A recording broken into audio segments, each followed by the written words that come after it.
Amen? Amen. Amen? Amen! Hallelujah. Welcome po sa ating Saturday service. At kami po'y nagagalak na ngayon po meron po tayong mga bisita. At sila po ay sila Miss Diane, Miss Josephine, and Miss Mariel. Tama po? Amen. So, welcome po sa CJPMI. Ito po ay Christ-centered church. Wala pong ibang itinataas sa simbahang ito kundi ang pangalan ng ating Panginoong Hesus. At ang church po na ito ay nagsimula po sa Saudi Arabia. And then nakapasok po yung opportunity na maging po sa UAE. At it was by 18 years po. God is so faithful in 18 years at na-sustain po niya ang simbahan. At ngayon po, we have different chapters. Meron po tayong chapter sa Abu Dhabi, meron po tayong chapter sa Khalifa, meron po tayong chapter sa Al Ain, sa Dubai, sa Sharjah of course, at sa Ras Al Khaimah. And in Sharjah po, through the grace of God also, we've been serving the Lord since 2013. Tama po, 2013. So we are almost a decade na po in serving the Lord. And we are claiming it by faith that God will continue to expand its territory po sa CJPMI. So welcome po sa CJPMI. Kayo po ay nasa tamang lugar, nasa tamang tao, at nasa tamang Diyos. So purihin po natin ang Panginoon. And tayo po ay meron po tayong mga gawain po. Every Tuesday, we have our prayer meeting. And Saturday po, we have our Bible study. So, if you are free po, you can join us sa amin pong mga gawain. So, to continue po, we have a sermon series po. And today is it is our fourth quarter of our team maturing in discipleship. And the first topic po was preached by yours truly, entitled The Great Commission. And then the second topic po was preached by Kuya Sabi, entitled Road to Discipleship.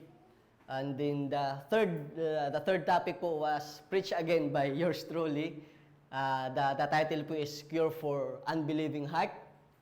And the fourth topic po was preached by Kuya Sabi, entitled How to Experience the Heart of a Real Disciple.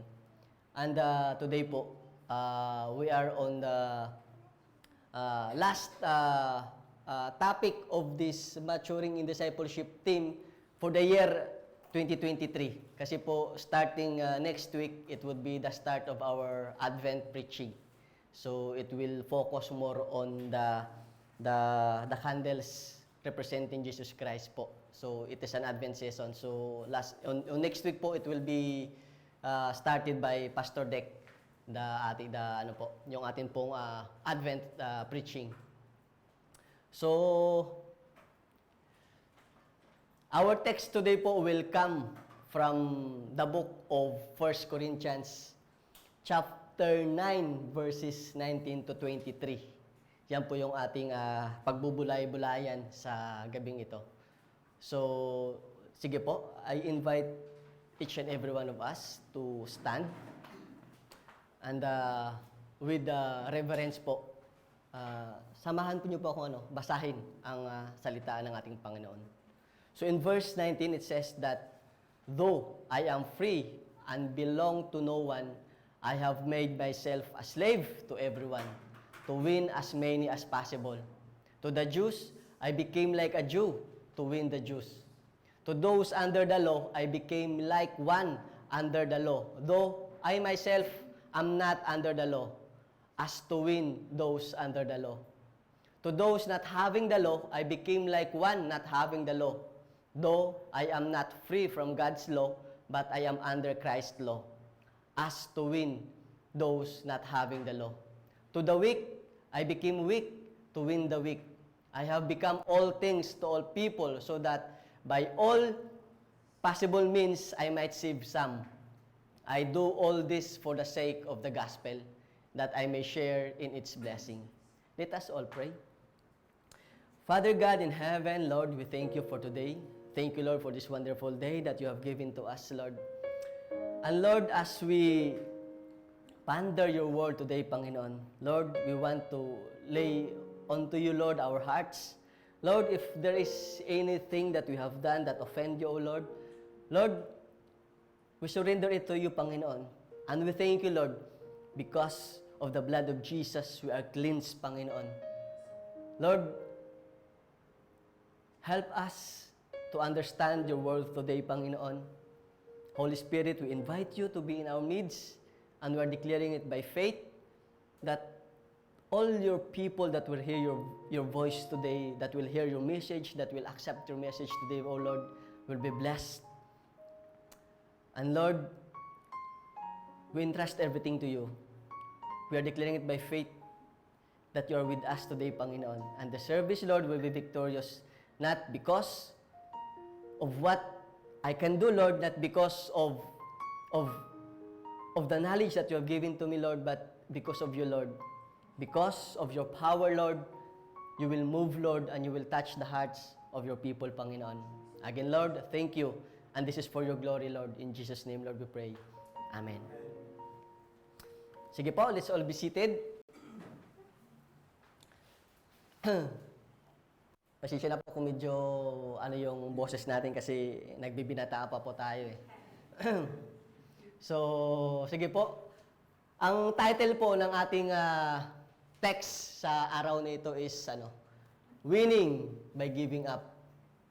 Paano ka ba mananalo if you will give up? So, yun po yung ating pag-uusapan. Kasi po, normally, our thought is, once you give up, you're a loser.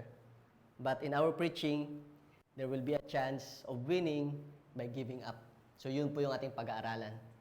And before we start po, meron po tayong maikling video. So sige po, let's all watch this short video. Both of you, knock it on the head now! Shit! Hey, Monique. Oh, I forgot to marinate the tilapia. I am so sorry, sweetheart.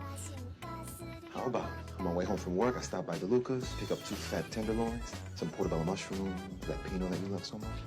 Yeah, baby. Baby, you're right. Okay, I gotta go. I love you too.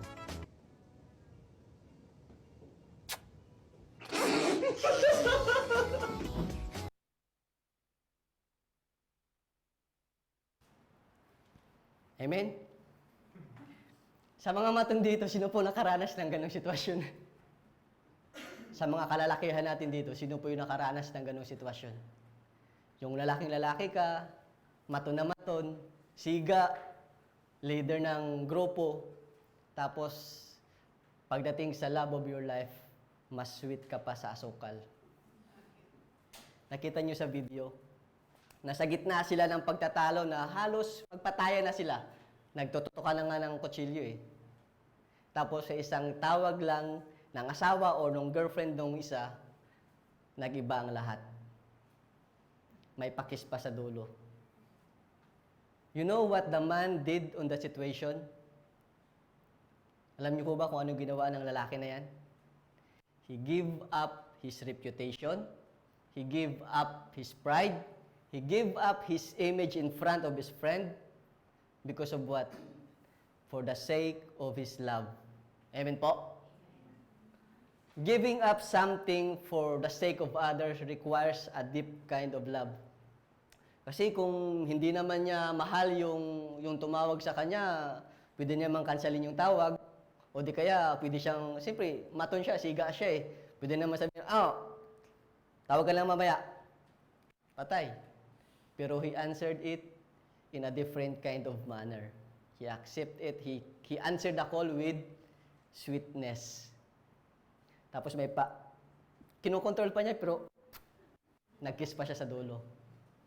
Kasi he don't want to offend the love of his life. Tama po. So, giving up something for the sake of others really requires a deep kind of love. Because you know why? Humans are born with a desire to be on top of someone. Tayo po yung mayroong desire na gusto natin laging nakakataas sa iba. Lagi nating nangunguna, gusto nating manguna lagi sa iba. Humans don't easily give up its pride, reputation, standard, unless to someone that is very special to him or to her. So in our text today, God will teach us through an example of one man that being a child of God, a believer, a follower of Christ, you and I should learn to give up our rights for others, regardless of who he or she in our life, in order to win them through Christ Jesus. Ang ating pong topic today, the book of 1 Corinthians, ito po ay sinulat ni Apostle Paul to have a short background ng ating pong text. On the second missionary journey po of Apostle Paul to take the good news about Jesus, Paul was in Athens and then he went to Corinth. He had only very little success in Athens and he did not stay there for a very long time.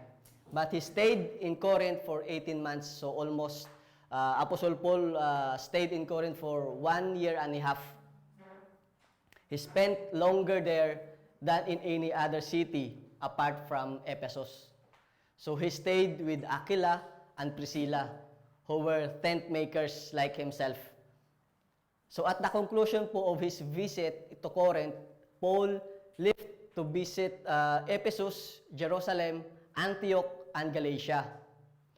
And in Ephesus po, Apostle Paul wrote this letter at about AD 56.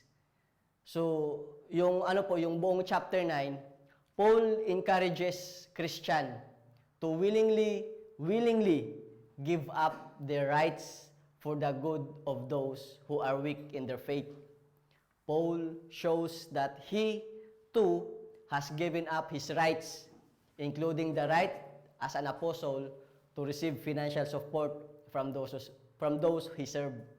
Instead, he boasts that he serves the Corinthians without any compensation, even at a great cost to himself. So that's the background po of our text for today. So to start po, to win others to Christ, you must give up your rights and become a servant in verse 19. Though I am free and belong to no one, I have made myself a slave to everyone to win as many as possible. Paul was a free man. Free man po si Paul. He enjoyed the rights owed to every true citizens of Rome.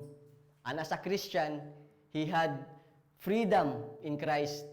He had been freed from the responsibility to the law of Jewish law by his faith in Christ.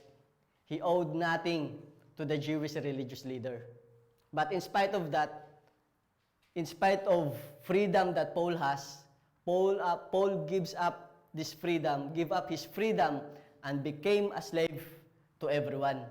In other words po, Paul believes that in order for him to win others to Christ, he must place himself under the authority of everyone. And we all know naman po that Paul came from a wealthy family. Marangya po yung buhay ni Apostle Paul at si Apostle Paul po, meron po siyang katungkulan, mataas na katungkulan sa government that time. And on that time po, aristocrats, yun po yung grupo or society na may marangyang buhay. On that time, aristocrats despised those who accommodated themselves to others. It was seen as a weakness. Weakness po sa kanila yun, nakikita po nila as a weakness side. Kaya kung marangya ka, tapos nakikipaghalubilo ka sa iba na mas mababa sa'yo, it is a sign of weakness for them. You just simply don't give yourself to other, especially yung mababa nga sa'yo. But even though it wasn't the aristocratic way, it was and is the way of Jesus. Ito po yung, hindi man ito yung way ng aristocratic o hindi man ito yung way ng mga mararangyang tao, may mataas na katungkulan, but it is the way of Jesus. And Apostle Paul is the great imitator of our Lord Jesus Christ. Sabi po sa sa John chapter 13 verses 4 to 5. So he got up from meal, took off his outer clothing, and wrapped a towel around his waist. After that, he poured water into a basin and began to wash his disciples' feet, drying them with a towel that was wrapped around him.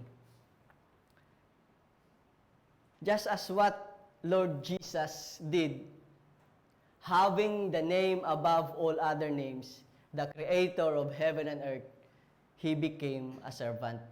Because po, washing of feet that time, ito po yung gawain ng servant, ito po yung gawain ng mga tao na may pinakamababang antas sa lipunan. Jesus, having the name above all every name, the Creator of heaven and earth, He humbled Himself and became a servant because He did what a servant is doing. Yun po yung pagwawash ng feet ng mga disciples. Ganun po yung ginawa ng ating Panginoong Yesus. And just like what Jesus did, Apostle Paul, despite of who he was, his title, his status in life, he voluntarily gave up all of it and declared himself a servant, a slave to everyone. For what reason? To win others to Christ. Yun po yung goal ni Apostle Paul. To win others to Christ. He humbles himself despite of his reputation, despite of his name, despite of his title. Apostle Paul humbles himself, give up all those rights, and became a slave. So, in winning others to Christ, in discipling others, you need to have the same perspective as Apostle Paul. You need to humble yourself and be like a slave. Hindi yung literal na meaning ng slave o hindi yung literal na meaning ng servant na maging sunod-sunuran ka lang. But what I mean is, you need to step on their ground. You need to step on the ground of those you want to win to Christ. Sabi po sa Luke chapter 10 verse 27, He answered, referring to our Lord Jesus Christ, love the Lord your God with all your heart and with all your soul and with all your strength and with all your mind, and love your neighbor as yourself. Alam naman po natin that this is the two great commandments of God. Yung una po, madali lang sa atin, loving God. We all know, we all love God, tama po ba? Sino po ba dito yung hindi mahal ang Diyos? Lahat tayo mahal ang Diyos. So yung unang commandment, somehow it would be easy for us. Yung pangalawa kaya, love your neighbor as yourself.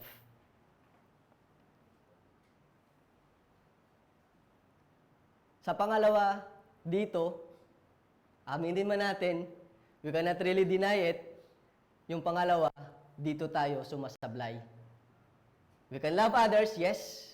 We do love others, but not all. Tama po. Pili lang yung minamahal natin. Minamahal nyo ba yung kasama nyo sa trabaho na lagi kang sinisiraan sa boss mo? Can you extend your love to that certain individual? Kaya mo bang extend yung love mo sa amo no na wala lang ginawa kundi pahirapan ka? Yung patong-patong na yung trabaho, yung hindi mo na mapagkasya yung isang araw mo sa pagtatrabaho, tapos at the end of the day, hanapan ka, anong ginawa mo? Are you able to extend that love?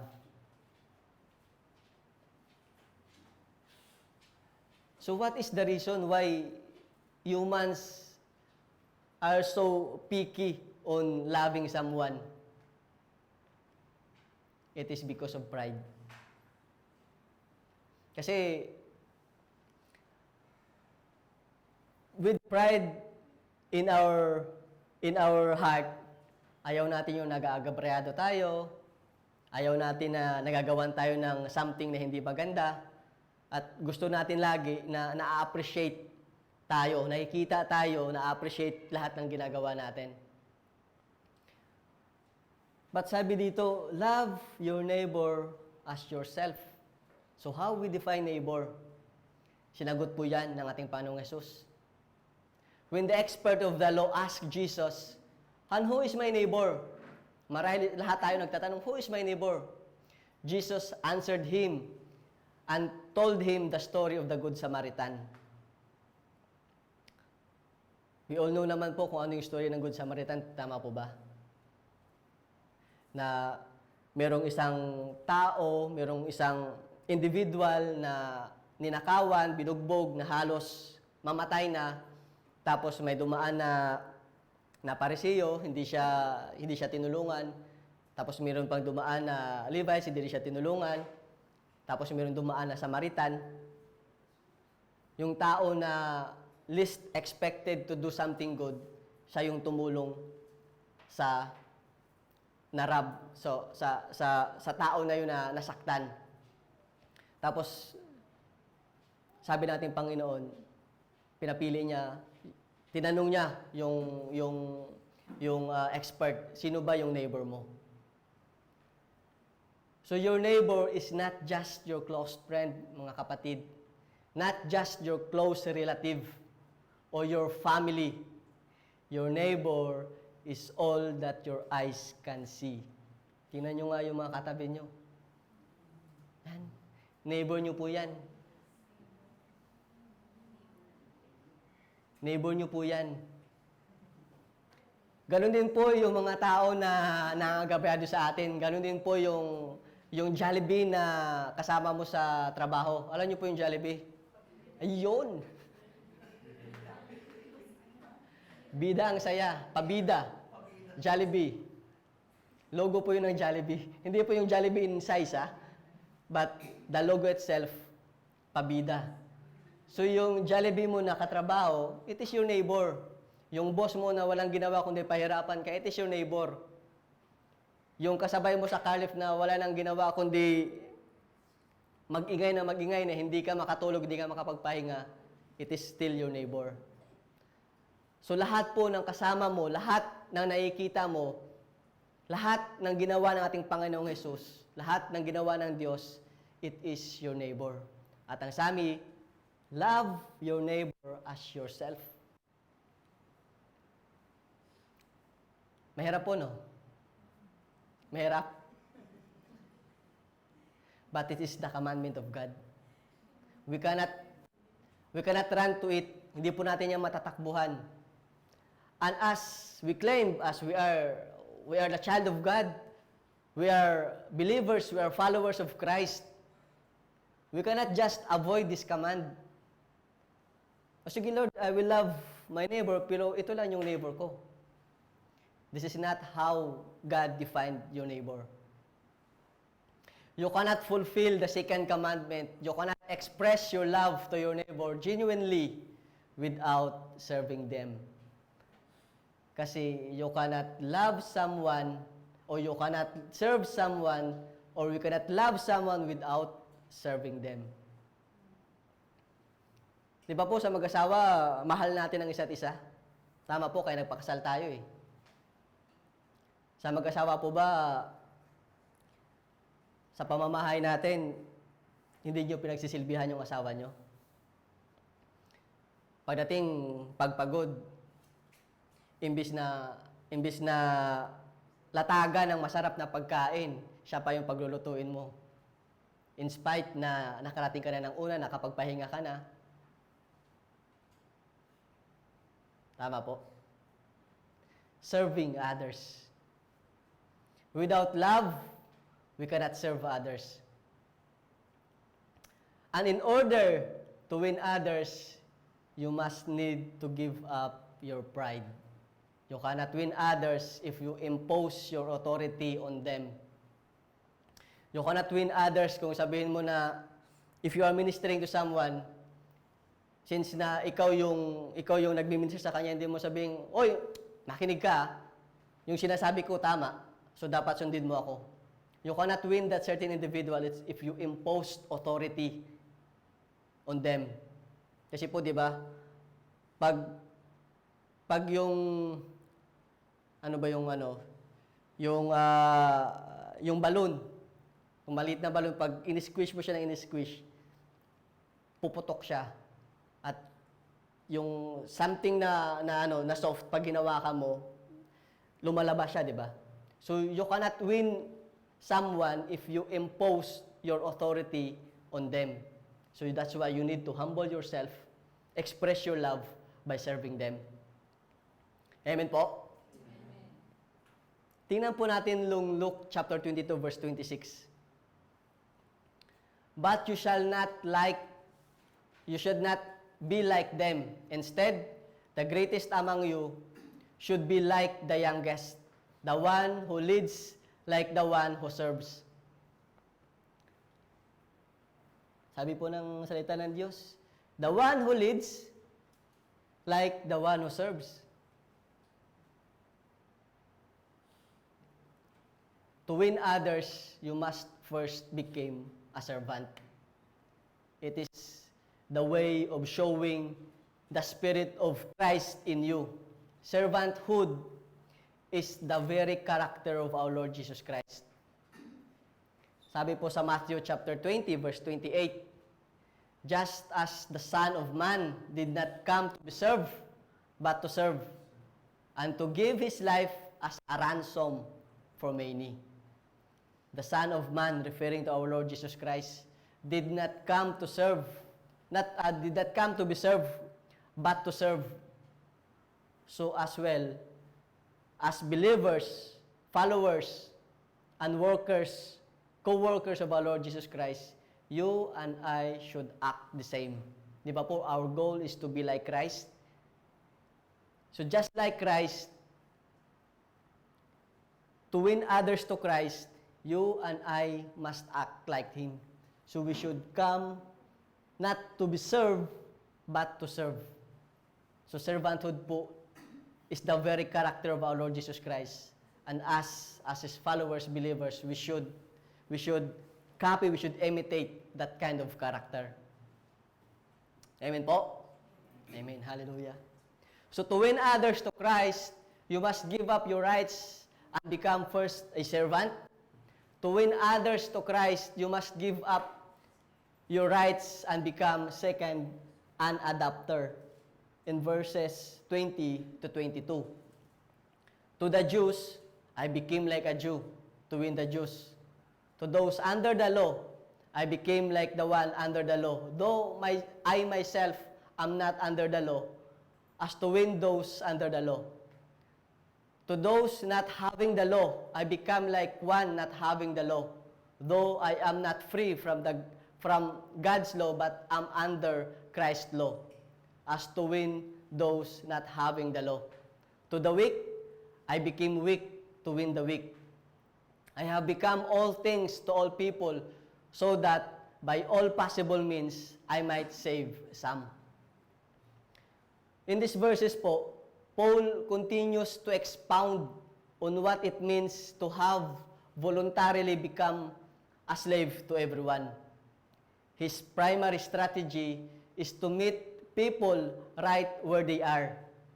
So he can give them, or they can best hear and identify with the gospel of Jesus. Yun po yung strategy ni Apostle Paul. Sabi po ni Apostle Paul, to the Jews, I became like a Jew to win the Jews. But we all know naman po na Apostle Paul is a Jew. Jewish po si Apostle Paul. So paano niya sinabing to the Jew, I became like a Jew, Jewish na nga po siya. Paul wants to say is that he is willing to adjust on the culture of those people around him. Jewish people po at that time are still living under the ceremonial law of Moses. But Paul, after being converted to faith in Christ in his way to Damascus, he had been freed from the obligation of the law. So hindi na po under ng law si Apostle Paul because he already been converted and he's been freed to do the obligation of the law. This is what he said in Galatians chapter 5 verse 1. It is for freedom that Christ has set us free. Stand firm, then, and do not let yourself be burdened against by the yoke of slavery.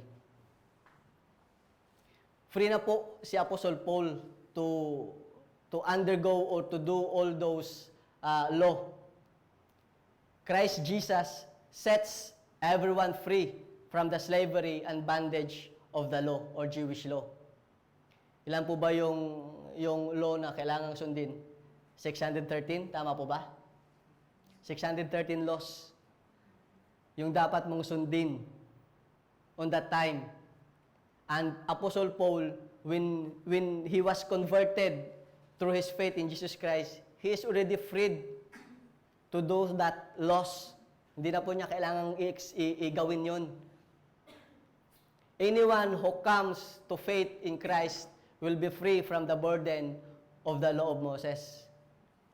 Free na po. Kasi, biruin mo ba naman, 613 law? Sa lupa nga lang yung sa mga naninirahan sa alam naman natin that we as living in this country, we are in a sharing room. So, yung lupa nga lang nung tinitirahan natin, ilan lang ba yun? 5, 10. We cannot fulfill it. So, how much more the 613 laws? So, on that time, that 613 laws, Paul is free because of his faith in our Lord Jesus Christ. But since Jewish people are still living under the law, in order to win them, Paul is willing to adapt their custom. Apostle Paul is willing to adapt still the custom, the tradition, the belief of Jewish people. For example po, in Acts chapter 16 verse 3, Paul wanted Timothy to accompany him, and he took him and circumcised him because the Jew who were in those places, for they all knew that his father was a Greek. So because of the Jew in that area, and Paul wants them, Apostle Paul wants to win them through Christ, he still undergoes the tradition, and that is he circumcised Timothy. Si Timothy po yung disciple ni Apostle Paul. So he still did the circumcision. Paul still circumcised Timothy to win the Jews because Timothy's mother was a Jewish. So, ginawa pa rin ni Apostle Paul yung custom ng Jewish tradition. But Apostle Paul's goal is to win those who are under the law. Paul could have opted out of any participation with the Jewish religious system. He was free from all of it. But instead, he chose to remain involved without ever compromising the message of Jesus, in hope of winning some Jewish law followers to faith in Christ. Sabi din po na Apostle Paul, and to those not having the law, which is, he is referring to Gentiles, and we are one of those. We are part of the Gentiles. They are outside the law of Moses. They are not participating to the law of Moses. But in order to win them, Paul used the same strategy, the same approach. He met them where they were as well. When Paul was with them, he could lay aside the non-moral aspect of the law of Moses and live culturally like Gentile. But he clarified it that he was not without God's law, but under the law of Christ, which refers to the moral aspect of God's law. So in Acts po, Acts chapter 22 verse 21, then the Lord said to me, "Go, I will send you far to the Gentiles." So ito po yung utos ng ating Panginoong Hesus. I might forgot to put the slide, kuya, right? Yeah, sorry for that. So, yan po yung utos ng ating Panginoong Hesus kay Apostle Paul. Go, I will send you far to the Gentiles. Specifically, the Lord Jesus sent Apostle Paul to minister to the Gentiles. Yan po yung utos ng ating Panginoong Hesus kay Apostle Paul. Tapos sabi rin po ni Apostle Paul, to the weak, which is referring to Christian Gentiles or maybe all the Gentiles or fledgling Christians who might easily led astray by actions of Christians doing something that could be misunderstood, such as yung eating meat sacrifice to idols. So in the presence of such people, Paul accommodates himself to their ways to avoid violating their custom so that he might win the weak. So ganun po ka-flexible si Apostle Paul. He is able to adapt the custom, the belief of those people around him for one purpose. That is to win them to Christ. That is how discipleship po. Ganyan po yung discipleship. Being a disciple, we should learn how to adapt the environment. We should learn how to be flexible sa ating pong dinidisciple. Apostle Paul becomes all things to all people. All things. It means po that Apostle Paul is so flexible sa environment na kanya pong kung saan po siya nakapaloob. Kasi his goal is to win those people through Christ Jesus. Flexibility. So even though Paul adapts the custom, the environment of those people around him, he did not compromise the message of the gospel of Christ. He was never changed. He did not change the content of his message about becoming acceptable to God through faith in Christ alone. He adapted the custom of those around him, willingly changed his own behavior, setting aside his own rights so that he can present to them the gospel of Christ the best way possible and in order to lead as many as possible to Christ. So ganun po yung dapat na ginagawa rin natin.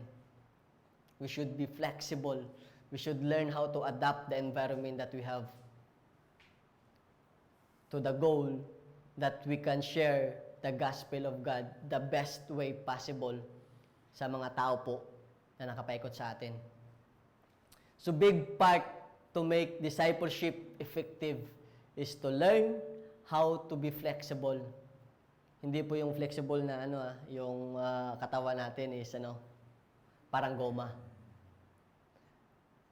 You should learn how to adapt the culture, the status, the belief, the maturity level of whom you are trying to win to Christ.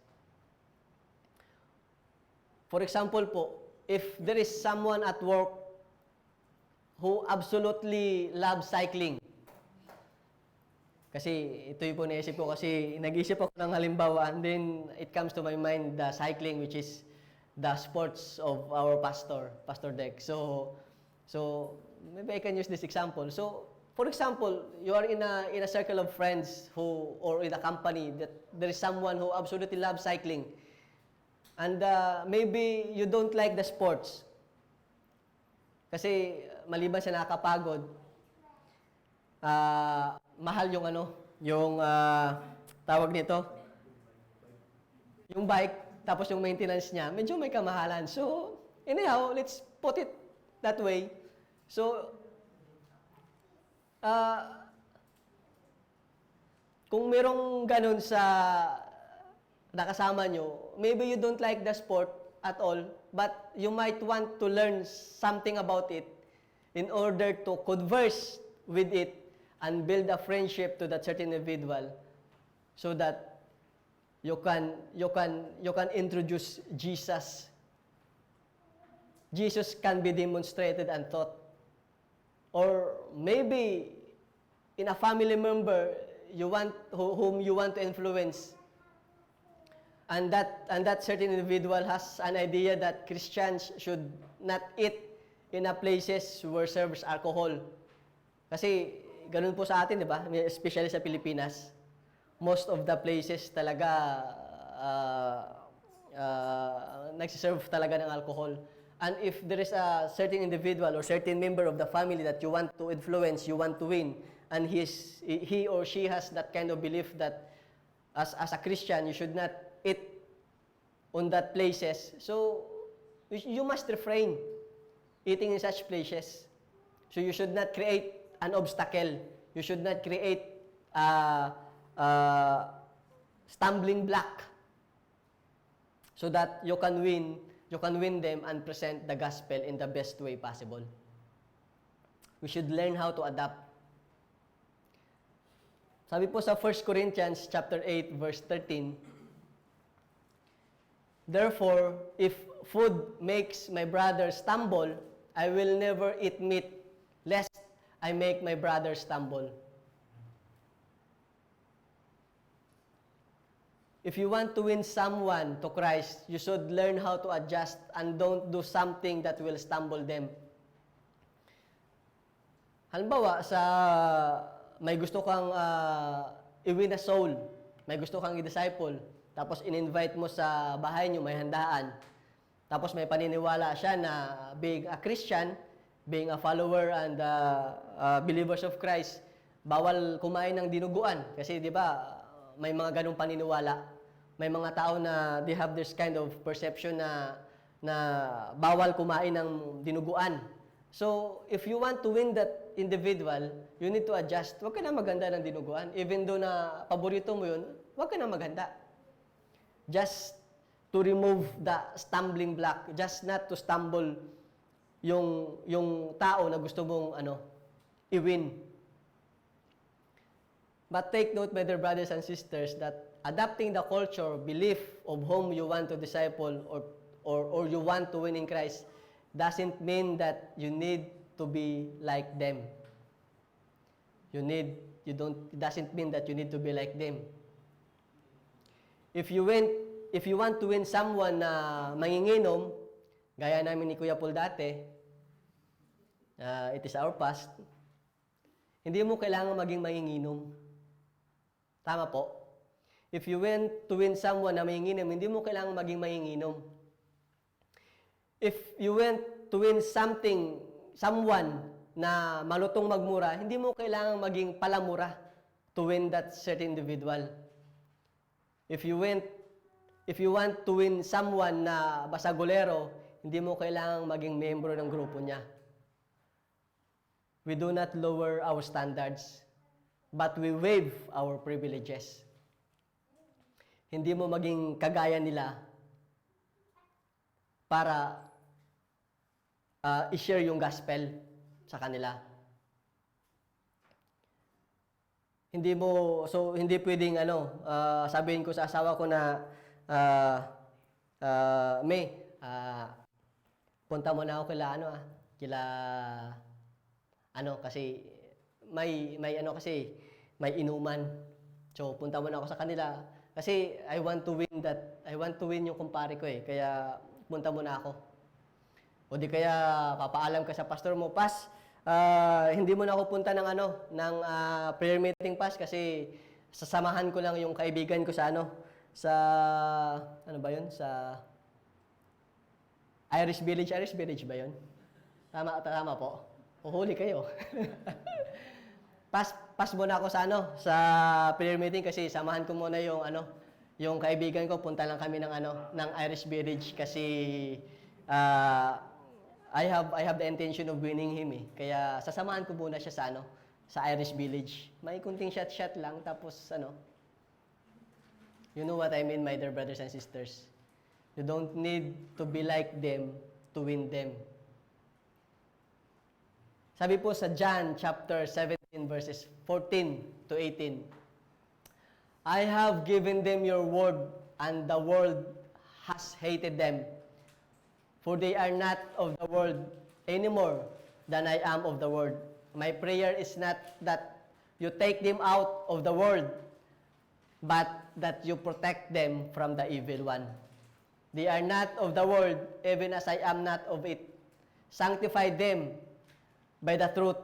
Your word is the truth. As you sent them into the world, I have sent them into the world. This is the prayer po of our Lord Jesus Christ for His disciple. You as well is called by Christ to be in the world. To be in the world, but not to be of the world. Naunawaan po? Jesus Christ called you to be in the world. Ibig sabihin po, to be part of a community ng hindi pa namamampalataya, kagaya ng sa trabaho mo o sa bahay mo. God put you in there. But God put you there not to be like them. Amen po. Hindi po maging kagaya nila. Kasi nilagay ka dyan in a certain purpose. That is to bring Christ to them, not to be like them.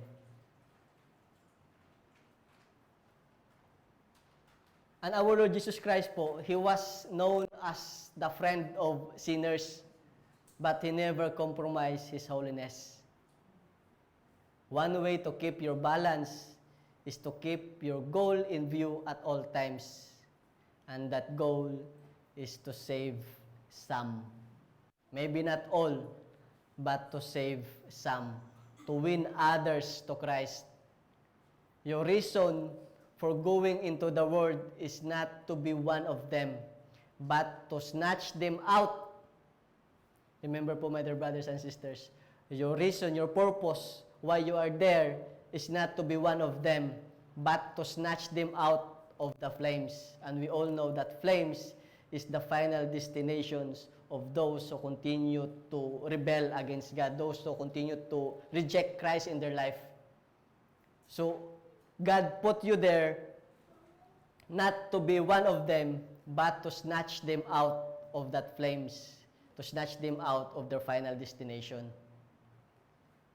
The Lord Jesus Himself gave up His divine rights to come to this world, serve us, and save us from sin.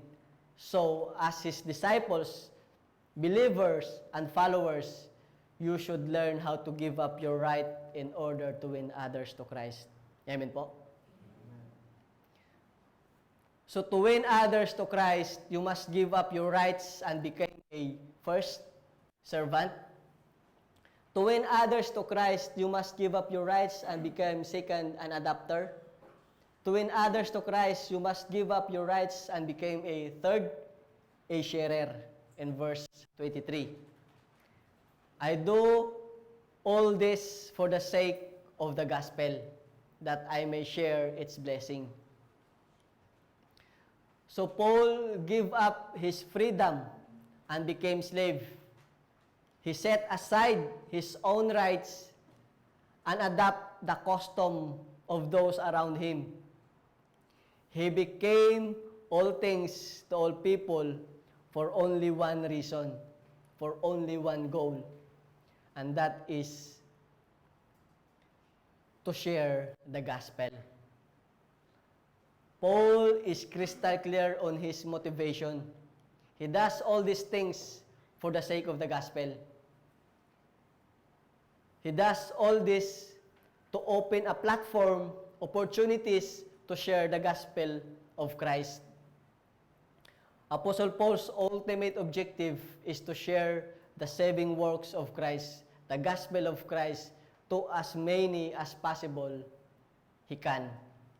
Yan po yung goal ni Apostle Paul. And crystal clear po siya dyan. Hindi po siya nag-deviate sa goal niya. Let us see po yung Romans chapter 8 verse 17. Now, if we are children, then we are heirs, co-heirs, heirs of God and co-heirs with Christ. If indeed we share in His suffering in order that we may also share in His glory. So, through Christ po, we became children of God. You and I became a child of God, heirs of God, and co-heirs of Christ. We became partakers po with Christ. In short po, we became partners of Christ.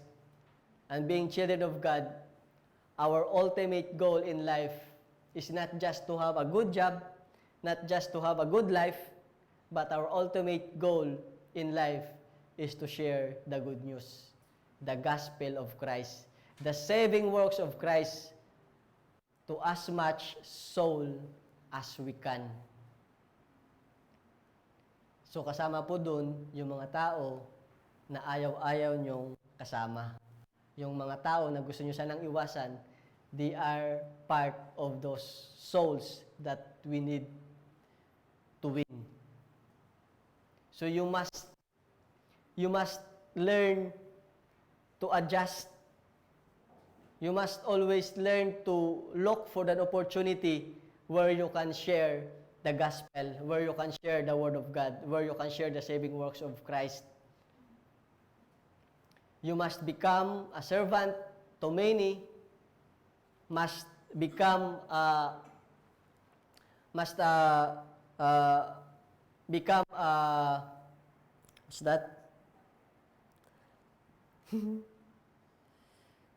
Adapter to many, all for the sake of the gospel. Romans chapter 1 verse 16.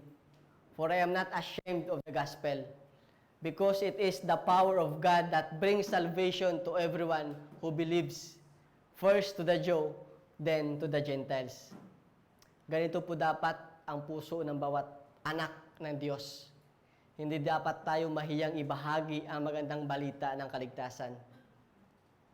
Yung nangyayari kasi, malimit, hindi minsan, if we are in a circle of friends, if we are in a circle of community, tapos na pag-uusapan yung faith, we are hesitant to share our faith.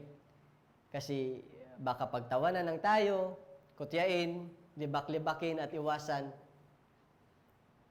Kasi mas priority natin na maging part ng community na yon, ng circle of friends na yon, than to share the gospel. Kaya naghihesitate tayo na i-share. Or malimit, nag-aalangan tayo kasi baka pag in-share natin, may itinanong sila at wala tayong masagot. Tapos mapahiya lang tayo. Kaya, sabi ng salita ng Diyos, you need to meditate the Word of God day and night para lagi kang handa in every opportunity to share the Word of God, to share the saving works of Jesus, to share the gospel. Sabi po sa Romans chapter 10 verse 17, consequently, faith comes from hearing the message, and the message is heard through the word about Christ. Just as Apostle Paul, the goal of each and every one of us is to share the gospel. We should always look on every opportunity to share it. We all know naman po, we can see the situation of the world today. The world is in total darkness and chaos because of wickedness and sinfulness. You and I should win others to Christ. But how they can able to know Christ if none of us will tell about Christ? That is why, sabi ng verse natin, faith comes from hearing the message, and the message is heard through the Word of God. So how they are going to hear the Word of God if none of us will share it? Amen po. In Philippians chapter 1 verse 21, for me, to live is Christ, and to die is gain. Si Apostle Paul din po nagsalita niyan. See the heart of Apostle Paul. For me, to live is Christ, and to die is gain. So, ibig sabihin po, Apostle Paul really wants to give his life for Christ, for his love to Jesus Christ. And just like as Apostle Paul, you and I, believers, followers, workers of Christ, should also have that kind of passion sa buhay natin. That kind of heart, the kind of passion sa mga unbelievers, sa mga tao na hindi pa nakakarinig ng salita ng Diyos. We should always look for every opportunity to share the gospel of Christ. We should, just like Apostle Paul, we should live for a certain purpose, that is to live for Christ. Amen po? Hallelujah. Sige po, let's watch again the video.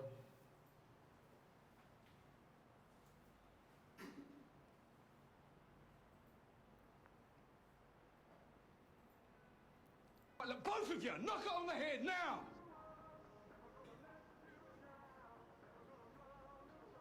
Shit! Hey, Monique.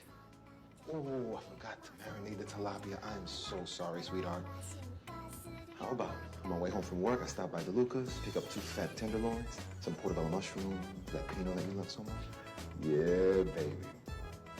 Baby, you're right. Okay, I gotta go. I love you too.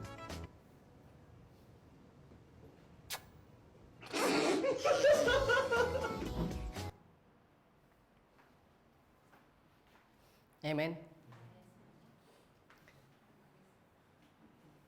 Kayo po, gusto nyo rin bang mapagtawanan gaya ng lalaking yan? Gusto nyo po bang mapagtawanan gaya ng lalaking yan? Wayaw? If it is necessary po, because of your love to Christ, why not? Amen po?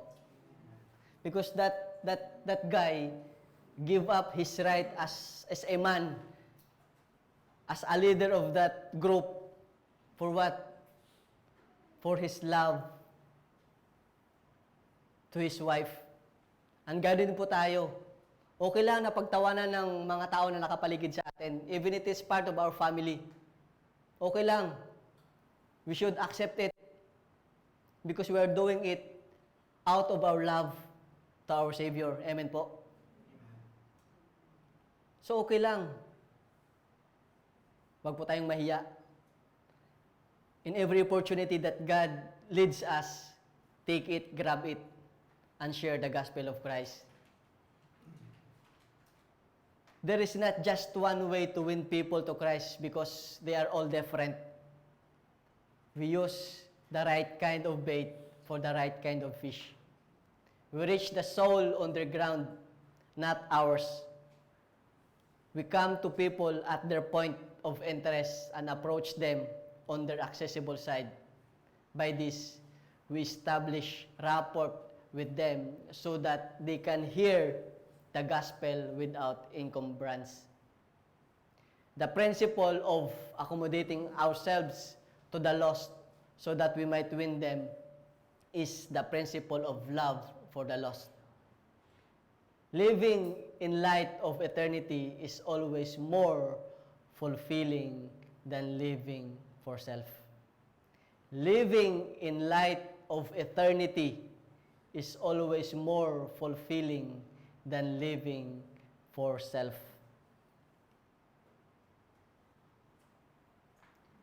So to win others to Christ, you must give up your rights and become first a servant.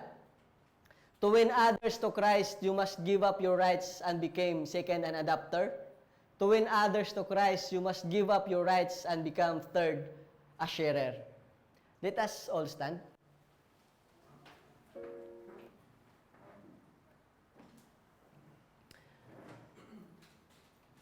Hallelujah, Lord. Father God in heaven, Lord, we thank you for today. Thank you, Lord, for the words, for the message, Lord, that you have laid upon us today, Panginoon. Lord, truly, as your servants, as your workers, Lord, as your partners, Lord Jesus, Lord, help us to see each and every opportunity that you have given to us to share the good news, to share the gospel, Lord, to share the way to eternal life, Panginoon, sa mga tao po, Lord, na nakapaligid sa amin, Panginoon. Lord, help us to humble ourselves, Panginoon, and learn how to adapt, Panginoon, the community that you put us, that you have been put as, Panginoon. Kung saan niyo po kami nilagay, Panginoon. Sa community po, Lord, na kung saan niyo kami nilagay, Panginoon. Lord, we are there, Lord, not to be just like them, Panginoon, but to bring them back to you, Panginoon. Lord, give us, Lord, a passion, Panginoon. Compassion, Lord, to those people na hanggang sa ngayon, Panginoon, ay nasa kadiliman pa, Panginoon. Na hanggang sa ngayon, Lord, ay namumuhay pa sa kasalanan, Panginoon. Lord, give us the compassion, Lord. Give us, Lord, the passion, Lord, na i-share sa kanila, Panginoon, ang inyo pong salita, Panginoon. Lord, our life, Lord, is our purpose, Lord, in this world, Panginoon, is not just love, Lord, have to a better life, Panginoon.